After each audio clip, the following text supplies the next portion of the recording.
ஈஷா மையம் கோயம்புத்தூரில் இருக்கக்கூடிய வெள்ளையங்கிரி காடு மலை இந்த பகுதிகளில் வந்து மிகப்பெரிய அளவுக்கு சட்டத்துக்கு புறம்பான நடவடிக்கை என்னென்னா நீங்கள் கேட்டாவே எல்லாருக்கும் மிகப்பெரிய ஆச்சரியத்தை தரக்கூடியது என்னென்னா 13 லட்சம் சதுர அடி இல்லீகல் கன்ஸ்ட்ரக்ஷன். நீங்கள் தயவு செய்து 1,25,000 ஸ்கொயர் மீட்டர் அதை வந்து சதுர அடி இல்லைன்னா 13 லட்சம் சதுர அடி சட்டத்துக்கு புறம்பாக இல்லீகல் கன்ஸ்ட்ரக்ஷன் பண்ணியிருக்காங்க. நான் சொல்லலை, இந்த வழக்கில் அரசு சொல்லுது. தமிழக அரசினுடைய டவுன் அண்ட் கண்ட்ரி பிளானிங்னுடைய டெப்டி டைரக்டர் அவங்க வந்து பதிலாக கூட போட்டிருக்காங்க. இங்கே பூ உலகின் நண்பர்கள் இங்கே உயர்நீதிமன்றத்தில் வழக்கு போட்டிருக்காங்க. அந்த வழக்கில் இந்த மாதிரி சட்டத்திற்கு புறம்பாக கட்டிய கட்டிடங்கள் அகற்றப்பட வேண்டும், டிமாலிஷ் பண்ணணும்னு போடுறதுல அவர்கள் அதை ஆமாம் என்று அரசு போட்டிருக்கிறது. என்னென்னா அதுக்கு 2/11/2012 முதல்ல ஒரு அறிவிப்பு நோட்டீஸ் ஒன்று கொடுக்குறாங்க. அதாவது ஸ்டாப் ஒர்க் அப்படின்ட்டு ஒரு நோட்டீஸ் கொடுக்குறாங்க. அதுக்கு அடுத்து 24/12 lock seal and demolition notice கொடுக்குறாங்க. Deputy director Coimbatore country and town planning அதிகாரி இந்த மாதிரி இந்த இப்படி lock and seal and demolition notice கொடுத்துருக்காங்க. இருந்தாலும் இவர்கள் இந்த மாதிரியாக இல்லீகல் கன்ஸ்ட்ரக்ஷனை பண்ணுறாங்க. நாங்கள் இதில் என்ன சொல்ல வரோன்னா, இங்கே பக்கத்தில் ஒரு மயிலாப்பூரில் திருவள்ளிக்கேணியில் அவங்களுடைய மூதாதையர் இடம் 4 அண்ணன் தம்பிங்க 600 ஸ்கொயர் ஃபீட் 700 ஸ்கொயர் ஃபீட்டில் இங்கே கொடுக்க மாட்டேன்னு சொல்லி அவங்க கட்டினாங்கன்னா உடனே டிமாலிஷ் பண்ணிட்டு உடனே நடவடிக்கை எடுக்கக்கூடியவர்கள். நீங்கள் கிட்ட கேட்டு பாருங்கள், இங்கே இருக்கக்கூடிய கார்ப்பரேஷனில் இருக்கக்கூடிய உதவி பொறியாளர் அல்லது செயற்பொறியாளர் இவங்களை கேட்டால் இவர்கள் சொல்லுவார்கள். ஆனால் 600 ஸ்கொயர் ஃபீட்டில் என்ன கட்ட முடியும்? ஆனால் இங்கே வந்து 13 லட்சம் சதுர அடி இல்லை இந்த இல்லீகல் கன்ஸ்ட்ரக்ஷன் இருக்குது. அந்த இல்லீகல் கன்ஸ்ட்ரக்ஷனில் அவங்க ஒரு பள்ளிக்கூடம் நடத்துகிறாங்க. மலையும் காடும் ஆக்கிரமிக்கப்பட்டிருக்கு. வன அலுவலரும் அறிக்கை கொடுத்துருக்காரு. நான் நான் ஏற்கனவே சொன்ன lock seal and demolition notice 24/12/2012 notice இதுதான். நீங்கள் இதை நிச்சயமாக இதை வந்து நீங்கள் சொல்லணும். அதே மாதிரி வனத்துறை மாவட்ட வன அலுவலரும் கொடுத்து நோட்டீஸ் அமைச்சிருக்காரு. இந்த மாதிரி காட்டு இடத்தை நீங்கள் அனுமதி இல்லாமல் உபயோகப்படுத்திட்டு இருக்கீங்க, காட்டு பகுதியையும் சொல்லி. ஏற்கனவே தெரியும், காடும் மலையும் ஆறும் நம்ம தமிழ்நாட்டில் எல்லாம் கொள்ளை போயிட்டு இருக்கு. இந்த முறை பண்ணுவது ஒரு சாமியார், அதான் இதில் வித்தியாசம். மீதி பண்ணக்கூடியதுக்கு பதிலாக அரசியல்வாதிகளும் வேறும் பெரும் நிறுவனங்களும் பண்ணுவது போல இப்போ வந்து இது வந்து ஒரு சாமியார் பண்ணுறாரு. அதில் இதை நீங்கள் அதுக்காக தான் இப்போ என்னென்னா மகா சிவராத்திரி அந்த இடத்துல நடத்துகிறாங்க. இப்போ 3 வருஷங்களாக உயர்நீதிமன்றம் இந்த வழக்கில் ஒன்றுமே செய்யவில்லை. இவ்வளவு இந்த மாதிரி அரசாங்கத்தினுடைய தெளிவான நோட்டீஸ் இருக்குது, கவுண்டரும் போட்டாச்சு, பதிலும் போட்டிருக்காங்க. ஆனால் அதெல்லாம் எதுவுமே பண்ணலை இங்கே. எனவே தான் இங்கே இருக்குது. நீங்கள் வந்து இதை வெளிப்படையாக சொல்லணும். இதுதான் lock and seal notice demolition நோட்டீஸும் இருக்குது. அங்கே வன அலுவலர் கொடுத்த அறிக்கையும் இங்கே நோட்டீஸும் இருக்குது. அவங்க கொடுத்த பதிலும் இருக்கிறது. உயர்நீதிமன்றத்திலே டெப்டி டைரக்டர் அவங்க போட்ட பதிலும் இங்கே இருக்குது. இந்த பதிலையும் இதை சொல்லியிருக்காங்க.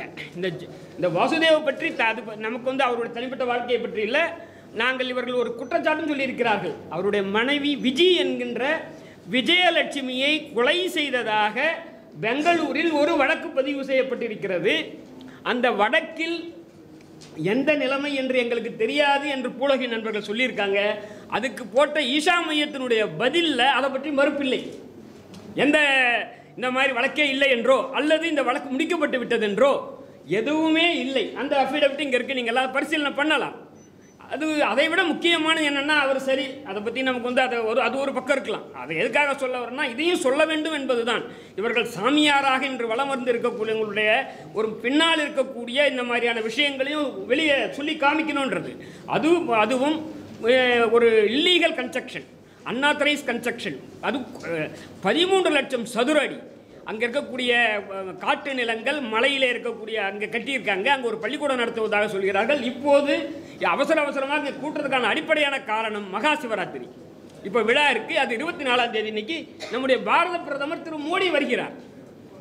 எனவே இப்போ இதை நீங்கள் இப்போ அவருக்கு இந்த மாதிரி ஒரு அரசாங்கமே ஒரு இல்லீகல் கன்ஸ்ட்ரக்ஷன் சொல்கிற இடத்துல, அதுவும் சாதாரண கொஞ்சம்லாம் இல்லை, இவ்வளவு லட்சக்கணக்கான சதுர அடி இல்லீகல் கன்ஸ்ட்ரக்ஷன் அப்படின்னு சொல்கிற இடத்துல, வனத்துறை சட்டமீறல் இருக்குன்னு சொல்கிற இடத்துல பாரத பிரதமர் வரலாமா என்ற கேள்வியை தான் நாங்கள் கேட்குறோம். மற்றபடி அவர் இங்கே சாமியார்னு சொன்னால் கூடுதலாக அவர் போகிறத பற்றியெல்லாம் அவருடைய விருப்பம். ஆனால் இங்கே வரதை பற்றி நாங்களும் சாமியாரை பற்றி இப்போ எதிர்ப்பில்லை. இப்போ வள்ளலாரோ அல்லது சுவாமி விவேகானந்தரோ அல்லது குன்றக்குடி அடிகளாரோ இருந்தால் இல்லை. ஆனால் சாமியார்கள் போலியாக இந்த மாதிரி இருப்பார்கள், ஆனால் மனைவியை கொலை செய்த வழக்கு இருக்குமானால், அவர்கள் சட்டத்தை மீறிய கட்டிடம் கட்டுவார்களானால் அதை கேள்விக்குள்ளாக்க வேண்டும் என்பதுதான் எங்கள் நோக்கம். எனவே இதை இப்போ இது சட்டப்படி போயிருக்கு. தமிழக அரசு ஒத்துக்கொண்டிருக்கிறது, வனத்துறை ஒத்துக்கொண்டிருக்கிறது, கண்ட்ரி அண்ட் டவுன் பிளானிங்கோட டெப்டி டைரக்டர் ஒத்துக்கிட்டு இருக்காரு. இந்த நிலையில் இது சட்டமீறல் தான். சட்டத்தை மீறி இப்படி அன்ஆத்தரைஸ் கன்ஸ்ட்ரக்ஷன் கட்டிட்டு அந்த இடத்துல நடக்கக்கூடிய ஒரு விழாவுக்கு போகலாமான்றது தான். ஏற்கனவே உங்களுக்கு ப்ரெஸ்ல எல்லாம் முன்ன வந்தப்போ தான் யமுனை நதி கரையில் கடைசியாக போகலை அவர். அது இன்னும் இந்த சுற்றுச்சூழலுக்கு வரக்கூடிய இந்த அபாயம் இருக்குது பாருங்கள். நொய்யலில் இருக்கக்கூடிய ஆரம்ப இடம், நொய்யல் நதி ஆரம்ப இடம்னு சொல்கிறாங்க. இதை அங்கே இதை மாதிரி இவர்கள் இந்த மாதிரி ஒரு சாமியாரில் இன்னும் பல சாமியார்கள் ஆக்கிரமிச்சிருப்பதாக தோழர் நல்லக்கண்ணு அவர்கள் சொன்னார். அவருடைய இதில் இன்னும் தெளிவாக இன்னும் கொஞ்சம் கூடுதலாக சொல்லுவார்னு நினைக்கிறேன். இவைகளை எல்லாமே இவைகளை அப்புறப்படுத்தி இவைகளை இயற்கை சுற்றுச்சூழலை காப்பாற்ற வேண்டிய பொறுப்பு அரசுக்கு இருக்கிறது, மத்திய அரசுக்கு இருக்கிறது, மாநில அரசுக்கு இருக்கிறது. எனவே இவர்களே அங்கே போய் கலந்து கொள்வது நாளைக்கு இந்த அதிகாரிகளை நடவடிக்கை எடுப்பதற்கு அஞ்ச வைக்கும். இந்த டெப்டி டைரக்டர் நோட்டீஸ் கொடுத்தவர் பிரைம் மினிஸ்டர் போனால் அடுத்து என்ன பண்ணுவார்? எனவே பிரதமர் இந்த மாதிரியாக சட்டத்தை மீறி கொஞ்சம் நெஞ்சம் இல்லை, மீண்டும் சொல்கிறேன், 13 லட்சம் சதுர அடிகளை இல்லீகல் கன்ஸ்ட்ரக்ஷன் நடத்தியிருக்கிறதாக அரசாங்கமே அறிக்கை கொடுத்திருக்கும் போது அந்த இடத்துல போவதை தவிர்க்க வேண்டும் என்று தான் எங்களுடைய இந்த நோக்கம். அவர் 24ஆம் தேதி என்று பாரத பிரதமர் இங்கே வரக்கூடாது, வருவது முறையல்ல. அப்படி வந்தால் அது சட்டத்திற்கு புறம்பாக செயல்படும் இந்த நிகழ்வை ஆதரிப்பதாக முடியும். எனவே இந்த பிரஸ் கான்ஃபரன்ஸ் மூலமாக நாங்கள் தெரிவிப்பது அதுதான். அதாவது ஒரு கூடுதலான ஒரு சிறு தகவல். பிரதமர் போனால் முதல்வர் போகாமல் இருப்பாரா? எனவே முதல்வரும் போகிறார். அதை அவர் முதல்வர், அவர் எப்படி தேர்ந்தெடுக்கப்பட்ட முதல்வர். எனவே அவரும் போகக்கூடாது என்பதையும் இந்த கூட்டத்தில் நாங்கள் பதிவு பண்ணிக்கிறோம். ஏன்னா அவருடைய அரசாங்கம் தான் ஆட்சேபனை பண்ணியிருக்கு. ஆன்மீக நிகழ்ச்சிக்கு, ஏன்னா நாங்கள் எல்லாருமே நாத்திகவாதிகள் இங்கே உட்காந்துருக்கவங்க, ஆன்மீக நிகழ்ச்சிகளுக்கு ஆட்சேபனை அல்ல எங்களுடைய நோக்கம். உண்மையிலே எங்களுக்கு அது காரணம் எங்களுக்கு அது அல்ல. சொன்ன மாதிரி இங்கே இருக்கக்கூடிய நம்முடைய இயற்கை வளங்களை பாதுகாக்க வேண்டும் என்பதுதான் இதனுடைய அடிப்படையான நோக்கம். நம்முடைய காட்டையும் மலையையும் ஆற்றையும் காப்பாற்ற வேண்டும். இன்றைக்கி நொய்யல் ஆற்றினுடைய அந்த நீர்பிடிப்பு பகுதியில் தோழர் நல்லக்கண்ணு சொன்னது போல் இன்னும் இந்த ஈஷா மையமும் இன்னும் பலரும் பெரிய அளவுக்கு ஆக்கிரமிப்பு செய்திருக்கிறார்கள். இதை பொறுத்த வரைக்கும் இந்த இப்போது நடக்கக்கூடிய ஈஷா மையத்தை பொறுத்த வரையிலே வனத்துறையும் நான் ஏற்கனவே சொல்லியிருக்காங்க, வனத்துறை அந்த ஹில் கன்சர்வேஷன் கவுன்சிலுக்கு ஆட்சேபனையும் அமைச்சிருக்காங்க. அதாவது ஹில் கன்சர்வேஷன் கவுன்சிலுடைய அனுமதி இல்லாமல் கட்டடம் கட்டக்கூடாது, அதனால் இது கட்டக்கூடாதுன்னு வனத்துறை அமைச்சிருக்கு. ஹில் கன்சர்வேஷன் கவுன்சில் அனுமதி தரல, town and country planning authorities அதுக்கான அனுமதி தரவில்லை. இதெல்லாம் இல்லாமல் ஒரு மிக பெரிய அளவிலான 13 லட்சம் சதுர அடி என்பதை நம்மால் கற்பனை கூட பண்ணி பார்க்க முடியாத அளவுக்கு ஒரு வனத்திலே இப்படி கட்டிட்டு அந்த இடத்துல லட்சக்கணக்கானவர்கள் மகா சிவராத்திரி என்ற பெயரால் முதல்வர் போகிறார், பிரதமர் போகிறார் என்ற பெயரால் அந்த ஆற்றின் நீர்பிடிப்பு பகுதிக்கு போனால் நம்முடைய இயற்கை வளமே அழிந்துவிடும். அது மாதிரி காட்டையும் மலையையும் பாதுகாக்க வேண்டும். அங்கே இவர்களெல்லாம் ஆயிரக்கணக்கான சதுர அடிகள் அல்லது பெரிய அளவிலே 44 ஹெக்டேர்னா அநேகமாக 100 ஏக்கருக்கு மேலே ஆக்கிரமிப்பதும் அதிலே லட்சக்கணக்கான சதுர அடிக்கு கட்டிடங்கள் கட்டிக்கொள்வதும் இது நமக்கு இயற்கையை பாதுகாப்பதற்காக என்ற நோக்கத்தோடு தான் இதை செய்கிறோம். அந்த மாதிரி சட்டத்தை மீறக்கூடிய பல வழக்குகள் அவங்க சொன்ன மாதிரி குறைஞ்சது 4-5 வழக்குகள் உயர்நீதிமன்றத்தில் இருக்குது. ஒரு வழக்கு கிரீன் ட்ரைபூனலில் இருக்குது, 2 வழக்கு கிரீன் ட்ரைபூனலில் இருக்குது. இப்போ இவங்கெல்லாம் இங்கே விசாரணையில் இருக்கக்கூடிய இப்போ தமிழக அரசாங்கம் பதில் போட்டிருக்காங்க. டெப்டி டைரக்டர் சொல்கிறாரு, ஆமாம் விதி மீறி கட்டப்பட்டு இருக்கிறது, 13 லட்சம் சதுர அடியில் கட்டப்பட்டிருக்கு, நாங்கள் டிமாலிஷன் நோட்டீஸ் கொடுத்துருக்கோன்னு சொல்கிற இடத்துல முதல் மந்திரியும் பிரதமரும் போவது இந்த சட்ட மீறல் செய்யக்கூடியவர்களுக்கு ஆதரவான செயல்பாடாக இருக்கும், இயற்கை பாதுகாப்புக்கு விரோதமாக இருக்கும். இந்த காவல்துறை அதிகாரிகளில் நல்லக்கண்ணு சொன்னதை அவர் அப்படியே ரிப்பீட் பண்ணுறாரு. இது யானைகள், நான் 4 லைனை படிக்கிறேன் கடைசியாக, தயவு செய்து. இந்நிகழ்வு தொடர்பான புலங்கள் வனத்தை ஒட்டியும் அருகாமையில் உள்ளதாலும் வனம் மற்றும் வன உயிரினங்களுக்கு அதிக தீங்கு ஏற்பட வாய்ப்புள்ளதாலும் விண்ணப்பதாரரது ஈஷா அறக்கட்டளையின் வளாகம் நாளுக்கு நாள் விரிவடைந்தும் பக்தர்களின் எண்ணிக்கை அதிக அளவில் கூடி வருவதாலும் யானை வழித்தடத்தில் அமைந்துள்ள தானிகண்டி மலைவாழ் மக்கள் குடியிருப்புக்கு செல்லும் இணைப்பு சாலையில் அதிக அளவில் வாகன போக்குவரத்து ஏற்பட்டு மனித விலங்கு யானை முரண்பாடு ஏற்பட பெருமளவில் வாய்ப்புள்ளதாலும் இந்நேர்வில் மலைதள பாதுகாப்பு குழுமம் அனுமதி அளிக்கக்கூடாது என்று தெரிவித்துக் கொள்வதாக மாவட்ட வன அலுவலர் எழுதியிருக்காரு. மாவட்ட வன அலுவலர் முதன்மை தலைமை வன பாதுகாவலர் பிரின்சிபல் கன்சர்வேட்டர் ஆஃப் ஃபாரஸ்ட்டுக்கு எழுதியிருக்காரு. எனவே இவர் சொன்ன அதே தானிகண்டி என்கின்ற மலைவாழ் பகுதி மக்கள் இருக்கக்கூடிய அந்த பகுதி, அங்கே அதுக்கு பக்கத்தில் இருக்கக்கூடிய பகுதி, அது யானைகள் இனவிருத்தி செய்யக்கூடிய இடம் என்று தோழர் சொல்கிறார். அந்த இடத்துக்கு அவர் பலமுறை போயிருப்பதாகவும் சொல்கிறாரு. அங்கே யானைகள் நடமாட்டத்துக்கு இது ஒரு பாதிப்பாகவும் இருக்கும், அது கிராமத்துக்கு போகும்.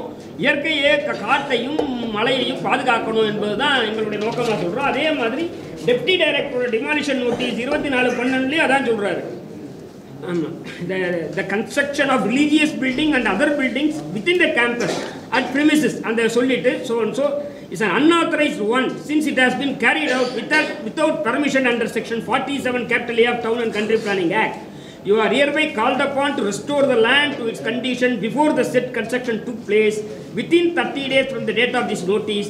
Failing which action will be taken under section 56 subclass so and so as amended to log, seal the premises and to demolish and to restore the land to its condition without any further notice. அப்படின்னு deputy director Coimbatore Vijayan அமைச்சிருக்காங்க. இந்த நிலையிலேயே court வேகமாக நடவடிக்கை எடுக்கல. அதான் நமக்கு வருத்தமான விஷயம். 600 ஸ்கொயர் ஃபீட்டில் வேகமாக நடவடிக்கை எடுக்கக்கூடியவங்க பெரிய வணிக வளாகங்கள் மல்டி ஸ்டோரி பில்டிங் என்ற நகரத்திலும் இந்த மாதிரி காட்டிலே இருக்கக்கூடிய ஆக்கிரமிப்பிலும் நடவடிக்கை எடுக்காமல் இருக்கிறார்கள். அரசாங்கமும் நடவடிக்கை எடுக்கவில்லை. அதுக்கு அடுத்து போய் ஏன் டிமாலிஷ் பண்ணலை? டிமாலிஷன் நோட்டீஸ் கொடுத்துட்டு இன்னும் டிமாலிஷ் பண்ணலை அரசாங்கம். ஏன் இப்போ முதல்வரும் பிரதமரும் போனால் பண்ணவே மாட்டாங்க? அரசாங்க அதிகாரிகள் பயப்பட மாட்டாங்களா? இவங்கெல்லாம் இப்படி போனால் என்ன ஆகும்? எனவே தான் அந்த செய்தி இருக்கு பாருங்க. இந்த மாதிரி இவங்க போகக்கூடாது. முதலமைச்சரும் பிரதமர் அவர்களும் இந்த மாதிரி இன்றைக்கு வனத்திலே, காட்டிலே, மலையிலே இருக்கக்கூடிய ஆக்கிரமிப்பு நம்முடைய இயற்கை சூழலுக்கு பெரும் ஆபத்து. ஏற்கனவே இன்னைக்கு நொய்யல் ஆறு பல இன்னைக்கு அது பெரிய டையிங் ஃபேக்ட்ரி அதெல்லாம் ஏற்கனவே ஆறு இன்னைக்கு உபயோகப்படுத்த முடியாமல் இருக்குது. அதில் இன்னும் ஆக்கிரமிப்புகள் இருந்தால் அந்த ஆறே காணாமல் போகும். எனவே இதுதான் உங்களுக்கு சொல்லக்கூடிய செய்தி. வரக்கூடிய 24ஆம் தேதி வெள்ளியங்கிரி மலைப்பகுதியில் 112 அடி உயர ஆதியோகி அந்த சிலை திறப்பு விழா அந்த நிகழ்ச்சிக்கு பாரத பிரதமர் செல்வதாக ஏற்பாடுகள் நடந்து வருகிறது. தொடர்ந்து பல ஆண்டு காலமாக அந்த நிறுவனம், ஈஷா ஆகிய நிறுவனம், பல சட்ட விதிகளை மீறி கட்டிடங்கள் கட்டுவது, நிலங்களை அபகரிப்பது போன்ற தவறான நடவடிக்கைகளை எடுக்கிற போது அதை ஆட்சேபித்து எதிர்த்து இயக்கங்கள், போராட்டங்கள் மட்டுமல்ல, நீதிமன்றங்களுக்கும் சென்று நீதிமன்றம் உத்தரவு பிறப்பித்துள்ளது. சற்று முன்பு நீதியரசர் ஹரி பரந்தாமன் அவர்கள் ஒரு விஷயத்தை சுட்டி காமிச்சார். 24/12/2012 அன்று அனுமதியின்றி சட்டவிரோதமாக கட்டப்பட்ட கட்டிடங்களை இடிக்க வேண்டும் என்று, டிமாலிஷ் பண்ண வேண்டும் என்று நீதிமன்றம் உத்தரவிட்ட பிறகு தொடர்ந்து கட்டுமான பணிகள் நடந்து வருது.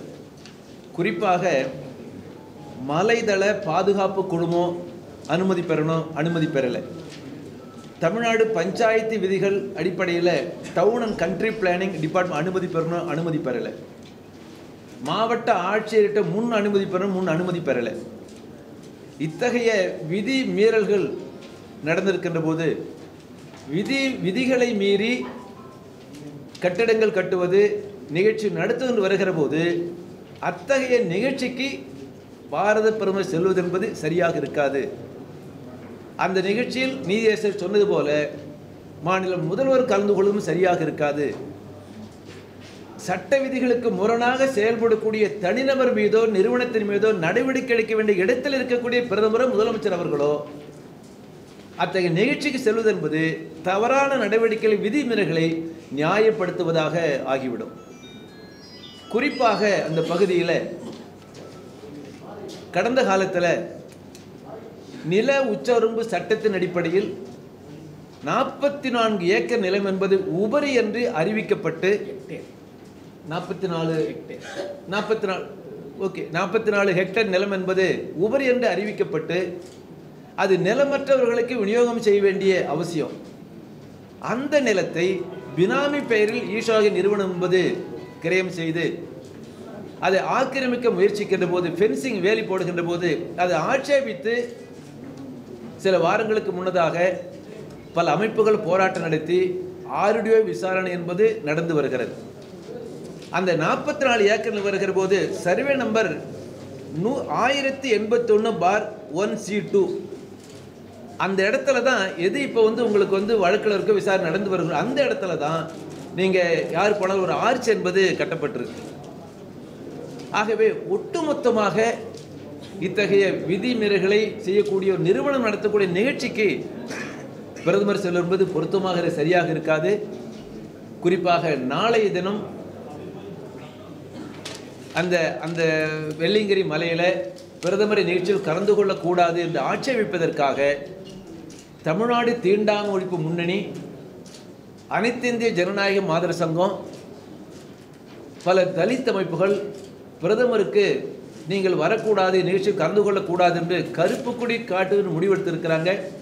வேறு பல அமைப்புகளும் கலந்துகிறாங்க. ஆகவே இந்த உங்களுடைய பத்திரிகைகளை சந்திக்கும் நோக்கம் என்பது சட்ட விதிமுறைகளை மீறக்கூடிய நிறுவனம் நடத்தக்கூடிய நிகழ்ச்சியில் பிரதமர் கலந்து கொள்ளக்கூடாது என்ற அடிப்படையில் அவருக்கு கலந்து கொள்ளக்கூடாது என்று அவருக்கு வேண்டுகோள் விடுப்பதற்காக தான் இந்த சந்திப்பு என்பது நடக்கும். பிரதமர் வருவதை ஆட்சேபிப்பது ஒரு ஆன்மீக நிகழ்ச்சியை எதிர்க்க வேண்டும் என்ற நோக்கத்தோடு அல்ல. தமிழ்நாடு மக்களுக்கு நாங்கள் வேண்டுகோள் விடுவது இந்த பத்திரிகையாளர் சந்திப்பு பிரதமர் நாளை நிகழ்ச்சி வரக்கூடாது என்பது, 24வது நிகழ்ச்சி வரக்கூடாது என்பதெல்லாம் ஆன்மீகத்தை எதிர்ப்பதற்காக அல்ல. மாறாக குறிப்பாக மலைதள பாதுகாப்பு குழுமத்திடம் அனுமதி பெறணும், டவுன் அண்ட் கண்ட்ரி பிளானிங்கிட்ட அனுமதி பெறணும், மாவட்ட ஆட்சி முன் அனுமதி பெறணும் என்று அனுமதி பெற வேண்டும் என்று சொல்லக்கூடிய நோக்கமே சுற்றுச்சூழல் பாதிக்கக்கூடாது, விவசாயம் பாதிக்கக்கூடாது, குடிநீர் பாதிக்கக்கூடாது, நீராதாரம் பாதிக்கக்கூடாது. இப்படி பாதிக்கக்கூடிய முறையில் யார் கட்டிடத்தை கட்டினாலும் அதற்கு அனுமதி அளிக்கக்கூடாது என்பதுதான் இத்தகைய அனுமதி பெற வேண்டிய நோக்கத்தினுடைய அடிப்படை. ஆகவே சுற்றுச்சூழல் பாதிக்கும், விவசாயம் பாதிக்கும், குடிநீர் பாதிக்கும், நீராதாரம் பாதிக்கும், அந்த மலைப்பகுதியில் வசிக்கக்கூடிய மலைவாழ் மக்களுடைய வாழ்வாதாரம் பாதிக்கும் என்று வருகிற போது இந்த விதிகளையெல்லாம் மீறி நடக்கக்கூடிய ஒரு நிகழ்ச்சிக்கு பிரதமர் வருவது என்பது முற்றிலும் ஏற்றுக்கொள்ள முடியாது. தமிழக மக்களுக்கு வேண்டுகோள் விடுப்பது என்பது எங்களுடைய நோக்கம் ஆன்மீகத்துக்கு எதிரானதல்ல. ஆனால் இத்தகைய நிகழ்ச்சி பிரதமர் வருவது என்பது விதிமீறல்களை செய்யக்கூடிய அந்த நிறுவனத்திற்கு அங்கீகாரம் அளிப்பது போல் ஆகிவிடக் கூடாது என்பது தான் எங்களுடைய நோக்கம். பூவுலகின் நண்பர்கள் சார்பில் இந்த அறிக்கை சொல்லப்பட்டிருக்கிறது. இதில் உள்ள கருத்துக்களை அத்தனையும் நாங்கள் ஏற்றுக்கொள்கிறோம். நிச்சயமாக பாரத பிரதமர் சிவராத்திரி அன்று அந்த இடத்தில் லிங்கம் சிவனுடைய சிலை திறப்பதற்காக வருவதை அவர்கள் மறுக்க வேண்டும், வரக்கூடாது என்பதை வலியுறுத்தி சொல்கிறோம். ஈசா யோகம் அந்த இடத்தில் கட்டியிருப்பது தாவாக்குரியதாக இருக்கிறது. அதில் 1,00,000 ஏக்கருக்கு மேலான இடங்களில் அந்த கட்டடம் கட்டப்பட்டிருக்கிறது என்பதோடு மட்டுமில்லாமல் அந்த தண்டி கண்டிகை என்ற கிராமம் அது அமைந்திருக்கிறது. அந்த கிராமத்தின் பக்கத்தில் போகும்பொழுது நேரடியாக அதை போய் பார்த்திருக்கிறோம். அந்த கிராமம் யானைகள் இனவிருத்தி செய்யக்கூடிய இடம். அவ்வளவு அமைதியான இடம், மலையடிவாரம் அவ்வளவு பொருத்தமான இடம் என்ற முறையில் அந்த யானைகள் வந்து தங்குகிற இடம் என்பதை அந்த ஆதிவாசிகள் அத்தனை பேரும் நேரடியாக சொன்னார்கள். அந்த கண்டிகை தானி கண்டிகை அந்த கிராமத்துக்கு பஸ் விடுவதாக சொல்லித்தான் இவர்கள் ரோடு அனுமதி கேட்டார்கள். ஆனால் அந்த கிராமத்துக்கு பஸ் விடவில்லை. இப்போ இருக்கிறதா என்னமோ தெரியாது. நான் போன ஆண்டு போய் பார்க்கும்பொழுது அது விடவில்லை. அந்த இடத்தில் போய் பார்க்கும் பொழுது நீரியாறு என்ற இடம் அந்த கிராமத்தை ஒட்டி வருகிறது. அதிலிருந்து தான் இவர்கள் தண்ணீர் எடுத்து அங்கே நீச்சல் குளமே அமைத்திருக்கிறார்கள் என்று கேள்விப்படுகிறோம். அவை எந்த வகையிலும் மதத்தின் பேரால் ஈசா யோகம் அங்கே சட்டவிரோதமாக கட்டியிருப்பது மட்டுமல்ல, அவர்கள் இப்பொழுது 112 அடியில் சிவனுடைய உடல் அமைப்புக்கு வைத்து திறப்பு விழா நடத்துவதற்கு வரக்கூடாது என்பதை, பிரதமர் வரக்கூடாது, மாநில முதலமைச்சர் வரக்கூடாது, போவது சரியல்ல என்பதை நாங்கள் வலியுறுத்துகிறோம்.